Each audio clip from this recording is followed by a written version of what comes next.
Pinabilib ng isang seaman ang netizen sa kanyang sipag at galing sa paghahalaman. Kahit kasi sa barkong nagtatrabaho, inagawa niyang maging plantito. Kilalanin natin si Captain Primitivo Lanario Jr. Halos, 30 taon na po siyang nagtatrabaho na bilang seaman. Nadala po niya ang hilig sa pagtatanim sa kanyang sinasampahang barko. Ilan po sa kanyang mga tanim ay mustasa, kangkong, lettuce, kamatis at ampalaya. Bukod sa sariwa ang kinakain nilang gulay, mabisang stress reliever pa yan. Pagtitiyak ni Captain Lanario, nagpapaalam siya sa mga quarantine authority kaugnay sa kanyang mga tanim.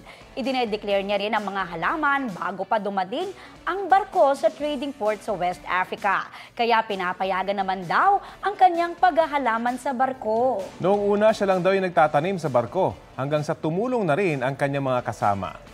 Kapag natapos naman ang kanilang kontrata, ibinibigay nila sa susunod na crew ang mga halaman.